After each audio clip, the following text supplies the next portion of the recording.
Right, genuinely, even when WrestleMania is absolute trash, we all know when the next one rolls around we're gonna be excited. That's just the truth. WWE has done such a good job in making it feel like a massive deal, they can now get away with murder, and I'll forget about it within a year, because I just want to be pumped for wrestling. What's wrong with that? It's meant to be fun, which is why January through to April is my favourite time within the sport. So with that in mind, why stand on ceremony here and wait any longer? WrestleMania 35 has the potential to be a massive event, and WWE is going to have to put on a card of epic proportions if they want to fill an 8,000 plus seat arena in New Jersey.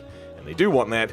That's why they booked the place to begin with. It's not like Vince McMahon and his band of friends won't be planning for this already either, so damn it, why don't we do the same? Because I think there's some pretty good ideas we can come up with. I'm Simon from What Culture, and this is 10 ways WWE can guarantee a WrestleMania 35 sellout. But before we begin, don't forget to subscribe to stay notified.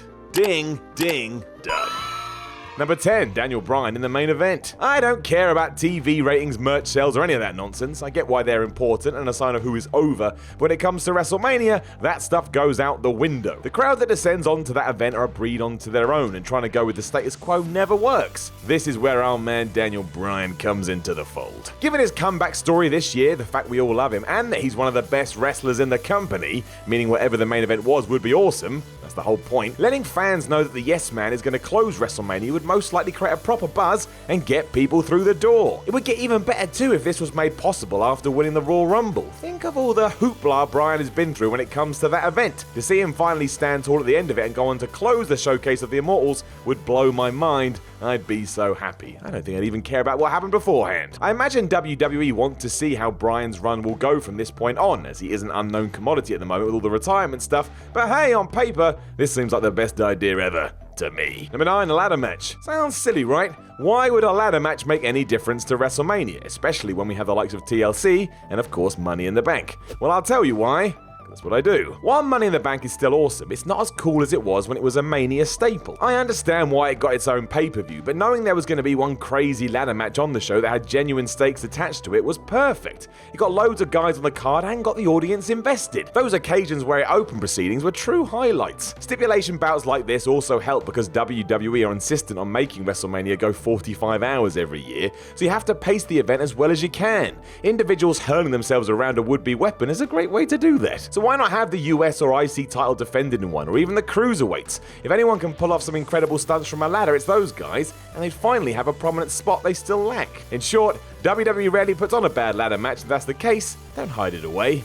Put it front and center. Number 8, the Shield Triple Threat Part 2. There is, of course, a real worry that WWE still wants to book Roman Reigns as the strongest man to have ever lived. At this stage, we may all have to accept that, along with the fact that yes, maybe, just maybe, Roman is going to headline 5 Manias in a row. Which is so crazy, I just shut down as a human whenever I think about it. If this is the plan though, please, for the love of everything, be smart with it. The only way to make that a match fans will be dying to see is to take what headlined Battleground 2016 and have a part 2. And if you don't know what that was, it was indeed Reigns versus Seth Rollins versus Dean Ambrose in one hell of an enjoyable triple threat match. The amount of fun you can have with this as well would be fantastic. Reigns is Reigns by this point, so we can't do much there. But having Ambrose as the proper heel and Rollins as the proper face opens up such a good dynamic, especially if it's a feud that can continue on after the fact.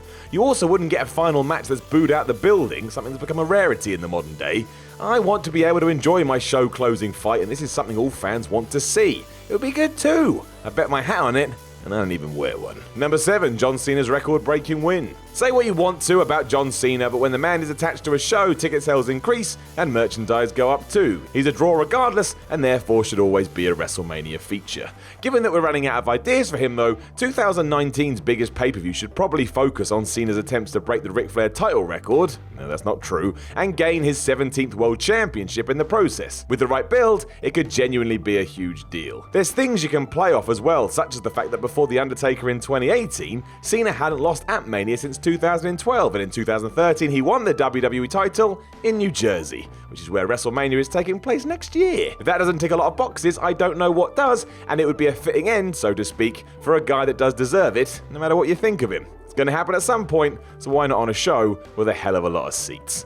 Number 6, a healthy roster. This one is out of WWE's hands really because you can never predict injuries, but it really is key to having a stacked card that is going to entice 80,000 people to the New York area. Over the last couple of years, we lost Seth Rollins, Samoa Joe and Dean Ambrose when the show of shows rolled around, so if there is anything we can do in the lead up to protect performers as much as possible, that is probably a good idea. Why can't your name stars take their foot off a tad before the day, especially because the focal point should be WrestleMania? I don't think many people care about the Raw 3 weeks prior, even if it is important to increase hype.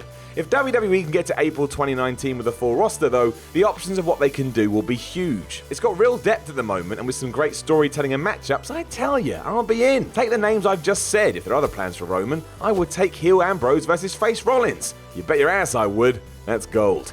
Number 5, The Rock. Easy this one, but yeah, as of 2018, The Rock is one of the biggest celebrities in the world. He's so big, a lot of people have no idea about his wrestling background and just see him as an actor. He has transcended the business and is one of Hollywood's elite. So if there is a chance to get the Great One involved, WWE should do whatever it can to lock that down. It's an incredible draw in itself, but also negates any issues that could crop up from entry number 6 on this list. If you do lose a couple of guys to injury, having The Rock is going to make up for that and then some. He will bring in more people to the building too, and it seems Dwayne Johnson is still interested. He wanted to be at Mania 34 but couldn't due to his filming and promoting schedule, and at one stage was the man penciled in to be Ronda Rousey's tag partner. There's always the issue of insurance. Big movie studios don't want him getting hurt, but when there's a will, there's a way. Ideally he would actually compete, but even if he's just appearing, that still helps no end.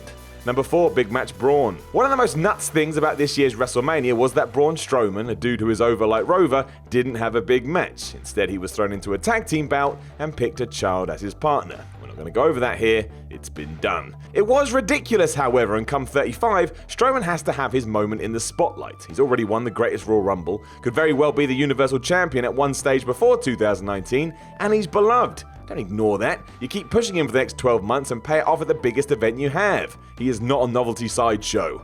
As to who he could face, well, there's a few choices. I think we'd all enjoy Daniel Bryan or maybe even John Cena, and Brock Lesnar wouldn't be awful if this time they were allowed to just beat the shit out of each other. The potential is huge. Don't screw it up. Number 3, Batista versus Triple H. I've been saying this would be awesome for a while, and that doesn't make me some kind of wrestling guru. It's just obvious. Batista is a huge movie star these days in his own right, and has outwardly said he'd like to face Triple H at WrestleMania. So what are we doing? Just book it now, for goodness sake. I would definitely like to see Big Dave back in the ring one last time, especially given his success away from the ring. And sure, it's two older than average bears squaring off against each other, but they have name value, and in wrestling, that means everything. Much like The Rock, he would pick up fan interest as well, and maybe he'd get some of the Marvel crowd intrigued too. Who knows? He is Drax after all, and everyone loves that guy. Either way, eventually Batista will hang up his boots for good, so before then, let's give him one last hurrah. It will work. The more superstars you can promote, the better. That's just a given. Number 2, Ronda Rousey versus Charlotte Flair. This one had a bit more interest before Ronda Rousey was announced for the women's title match at WWE's Money in the Bank pay-per-view, but whatever. Regardless whether she wins that championship or not, and maybe she even has by the time you hear this, a program between Ronda and Charlotte for a belt at WrestleMania 35 could be gigantic. For one, Ronda is a proper star. She has mainstream appeal, and if it was built properly and possibly even booked as the main event, it would get major news coverage. It's the kind of following she has. On top of that, so far it does seem like Rousey is pretty good in between the ropes, so a clash with Charlotte, who also rocks, may be one of the best WWE women's matches in history. And that's the kind of selling you need for a major pay-per-view.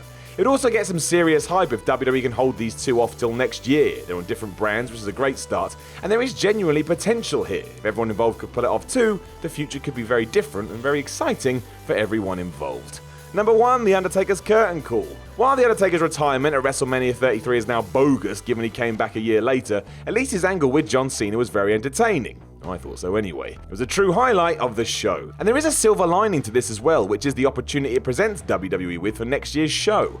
Eventually the dead man is going to hang up his boots, and if it is indeed in 2019, the company should promote it as such. Tell the fans in advance this is Mark Calloway's final appearance, so it's an absolute can't miss. The opponent here isn't even important. Whether he squares off against AJ Styles or Baron Corbin, the quality outcome of the match will be secondary to the sight of him walking down the entrance ramp one last time and actually meaning it. Naturally a top name would be best, but ultimately the draw would be being able to say, I was there when he walked away. Then he'll come back in 2020 and ruin it, but whatever, at least we tried, and really, that's all we can ever do. Oh, wasn't that something? Don't forget to like, share and subscribe below, and also the people who made this lovely video, they're appearing right here. But if you're thinking to yourself, I want to see more content, Jules, then why not look above my head, as there probably is some. I don't know. I can't see it. Until next time.